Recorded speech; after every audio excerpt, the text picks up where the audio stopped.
Bom dia a todos e a todos.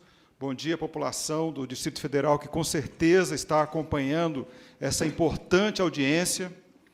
Eu parabenizo o deputado Marcelo Ramos, primeiro mandato federal, é isso, pela coragem de ter assumido essa presidência dessa comissão, com certeza lastreado por anos e anos de outros mandatos ao povo do Amazonas, a quem eu parabenizo por ter enviado um deputado novo, desses que a gente está precisando. Nós não temos uma salva de palmas para ele.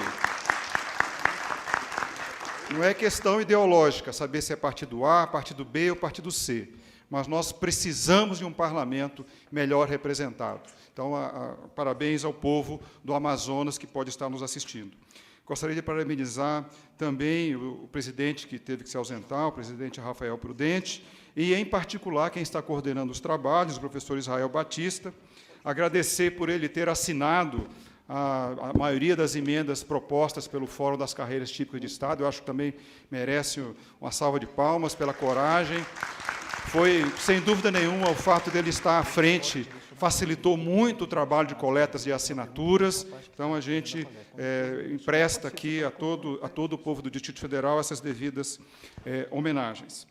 E cumprimento toda a mesa, na pessoa da Larissa, tá, como mulher aqui presente, todos os presentes, dizer que a mulher é efetivamente a mais afetada, né, então ela tem que estar mesmo muito atenta à reforma da Previdência. Essa apresentação que está aqui, ela foi feita, ela basicamente foi a última que eu fiz na última sessão de audiências públicas da Comissão Especial.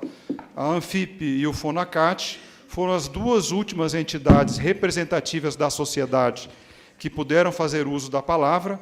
Isso, realmente, para nós, foi muito importante, porque pudemos, ao final, já adiantar os pontos principais que foram falados em outras audiências, aquilo que faltou. Então, dizer que não está ainda adequada ao relatório. Eu vou fazer alguma fala inicial antes de passar a ela. Não vou apresentar ela inteira. Vamos deixar com algumas lacunas, porque o tempo é muito pequeno e a gente tem que ir no essencial. Tá? Eu vou dizer para vocês que uma das coisas que mais nos deixam, assim, enquanto servidor público, é essa questão de sermos acusados pelo governo de privilegiados. É muito engraçado que o governo cumpra todos os outros contratos, mas, quando é o contrato com a sua força de trabalho, eu me pergunto qual empresa que desrespeita os seus trabalhadores, qual empresa que não quer o melhor, ou seja, que não entende que trabalhador motivado, trabalhador bem remunerado, qualificado, é só isso que nós queremos, é só isso que nós queremos, que se cumpram esses contratos básicos que nós acessamos via concurso público. O governo não foi obrigado a contratar, a gente não se obrigou também pelo outro lado, nós sabíamos das regras e muito nos desagrada a maneira, vou dizer, pouco cortês, como somos colocados. Essa questão do privilégio. Eu vou falar alguma coisa que nós estamos aí evoluindo, porque vamos descobrir quem é esse privilegiado. Vamos lá. O que o governo disse? O governo é que disse, quando encaminhou a PEC 06. Ele disse lá que quem é rico no Brasil é quem ganha um pouco mais, um pouco menos, acima de R$ 2.400. Tá? Então, esse é um dado que não sou eu, é só olhar o número, pode ser um pouquinho diferente disso, tanta coisa que eu não me lembro, mas é esse número. Então, a partir desse número, você é considerado rico no Brasil. Tanto é que, até para cumprir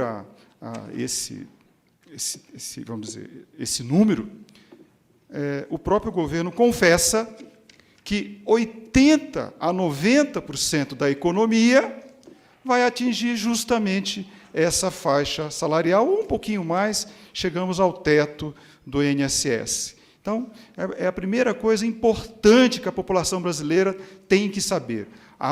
O governo encaminhou uma proposta de emenda à Constituição para economizar R$ 1 trilhão, dos quais, de 80% a 90%, não cai nem nas costas dos servidores públicos, cai nas costas do regime geral, do trabalhador urbano, do trabalhador rural, de quem ganha PIS/PASEP.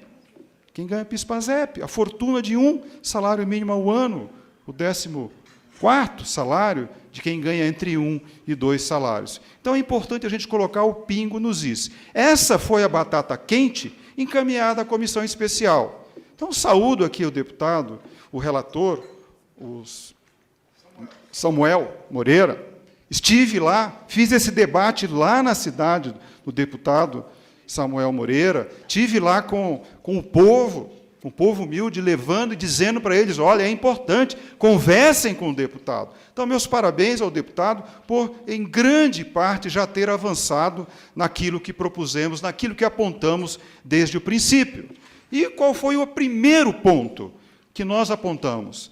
Não é possível fazer essa capitalização da forma proposta pelo governo. É absolutamente impossível, porque ela liquida, ela extingue o sistema que nós temos hoje. O sistema brasileiro é um sistema solidário. Então, se há que se falar redistribuição de renda, eu vou dizer para vocês aonde tem redistribuição de renda. Na Previdência. Vou citar um exemplo bem simples. O tempo é terrível. Nós temos, na Previdência Social, a contribuição patronal. Todo mundo sabe, o regime geral, separar. Pessoal, há que se separar. Eu sempre falo, pelo amor de Deus, são 3 tipos de previdência diferentes. O regime geral, que faz parte da Seguridade Social, que está lá no 194 da Constituição, que está lá no 201 da Constituição.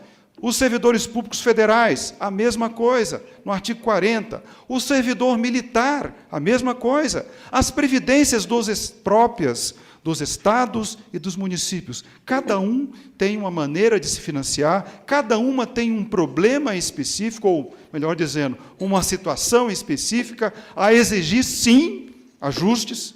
A Anfip nunca disse que é contra reformar a Previdência. As reformas são paramétricas, necessárias, adequadas ao mercado de trabalho, adequadas à longevidade. Nós nunca dissemos isso. Nós dissemos, sim, que é um assunto muito sério. Não entendo por que a pressa de fazer uma reforma desse tamanho, que faz crescer a Constituição Federal. Os liberais criticam a Constituição brasileira porque é extensa e eles conseguem aumentá-la com a reforma da Previdência. Há, no mínimo, um contrassenso que nós temos que discutir. Então, a Previdência é coisa séria, é pacto geracional, é pacto de 88.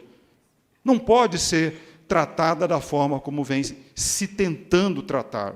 Lembro que a PEC de número 33, de 1995, a primeira grande reforma da Previdência, ela ficou 4 anos em debate.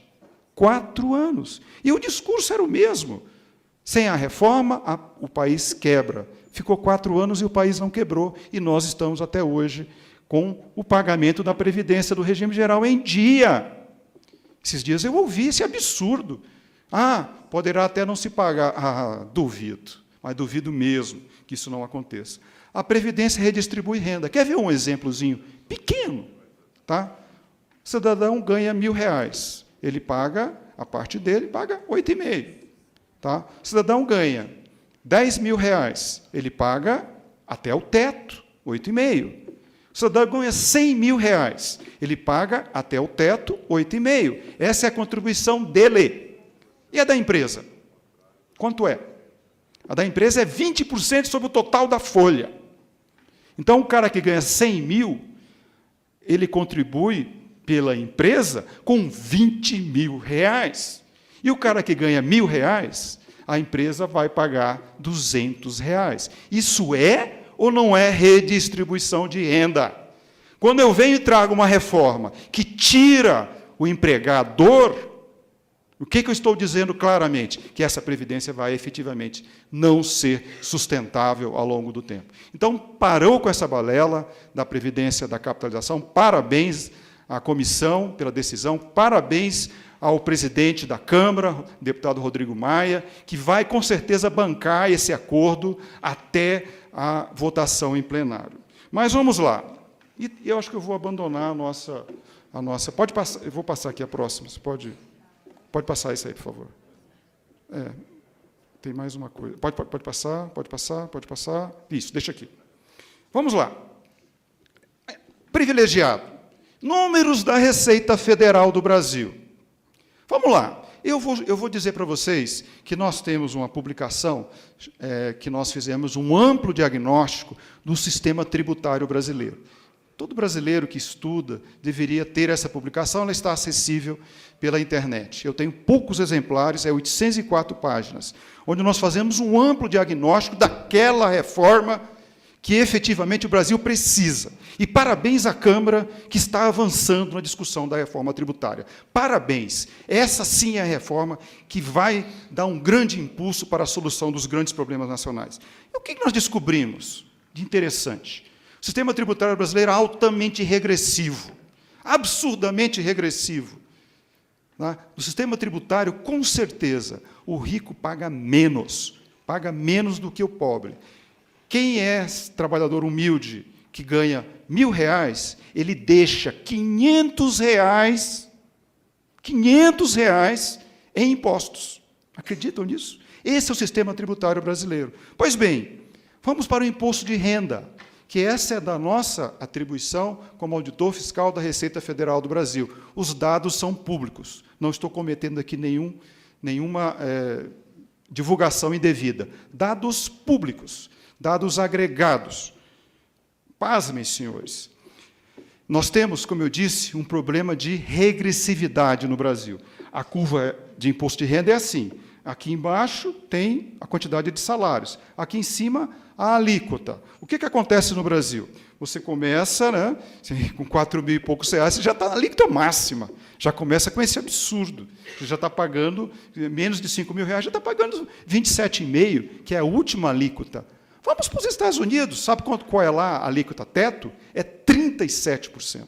Então, o ícone do capitalismo, a grande potência, cobra de imposto de renda de seu cidadão, pessoa física, uma alíquota teto de 37%. Pois bem, aqui no Brasil, quando eu chego nos R$40 mil, esse número é emblemático, porque também é o teto dos servidores públicos. Não temos nenhum problema. Se a União resolver cobrar 100% de alíquota de quem ganha acima do teto, que cobre. Tá? Por quê? A Constituição fala, o teto constitucional é esse. Então, que se cumpra o teto constitucional. Pois bem, 750 mil brasileiros ganham acima de R$40 mil. 750 mil brasileiros. Sabe o que acontece com esses brasileiros? 70% da renda deles é isenta. Ok? Essa é a realidade brasileira. Nós temos que pôr o dedo na ferida. Vamos achar os privilegiados? Vamos! Eles têm CPF, a gente sabe quem são eles. Vamos chamá-los a pagar, a contribuir, porque os números são gigantescos. Essa proposta, que nós temos ela escrita, ela diz o seguinte, eu vou ser bastante para encerrar, nem vou entrar aqui no receituário. Se eu não resolver esse receituário, pessoal, vai fazer a reforma da Previdência, vai fazer a reforma trabalhista, vai fazer que reforma for feita, mas não se resolverá o problema do Brasil. Então, em linhas gerais, para encerrar, o receituário da Anfip é esse. É uma proposta de tributação do imposto de renda da pessoa física, projeto de lei que já está circulando na Câmara, já foi apresentado pelo deputado Luiz Miranda, do Democratas, que tem no seu bojo, ele atende grande parte dos anseios que a Anfip demonstrou através desses estudos. Pois bem, na nossa proposta, se a gente desonera quem ganha até R$4 mil, ou seja, quem ganha até R$4 mil não vai pagar mais imposto de renda. Ok? Até R$4 mil, essa fortuna. Tá, eu redistribuo essas alíquotas, e abro mais uma alíquota, na nossa proposta era 40, o deputado fechou em 37, ok. E nós temos o quê? Na nossa conta, sabe quanto nós vamos arrecadar a mais? Eu vou desonerar embaixo e vou onerar acima de 40 mil. Sabe quanto nós arrecadamos? 308 bilhões de reais a mais. Gente, vamos resolver o problema social, o problema fiscal do Brasil? Vamos tratar de justiça de verdade? Vamos pegar o privilegiado que hoje não está pagando? A receita é essa. A Previdência precisa de ajustes, concordamos. Regime geral, praticamente tudo já foi feito. Há pouquíssima coisa a ser feita. Servidor público, topamos a discussão. Apresentamos as emendas. Não temos medo de fazer a discussão. Cadê os militares? Cadê os militares? E quem ganha acima do teto? Me desculpem, quem está recebendo acima do teto? É inconstitucional, porque o teto é constitucional. Então, eram essas as minhas contribuições. A apresentação está pronta, ela estará disponível na página da Anfip. Quem quiser pegar, eu fico para o debate e agradeço muitíssimo a iniciativa da Câmara do Distrito Federal. Nós temos que fazer isso, estamos fazendo no Brasil inteiro, e é importantíssimo que nós nos assenhoramos dessa discussão. É a discussão da nossa vida. Se a Previdência cair do jeito que estava, como foi enviada pelo governo, nós teremos muita dificuldade de ainda termos chance de fazer desse país um país viável, um país justo, um país tão rico, mas que tem o seu povo tão empobrecido ao longo dos últimos anos. Eram essas as minhas contribuições, eu teria muito mais a falar, mas respeito o tempo e fico para o debate. Muito obrigado. Muito obrigado.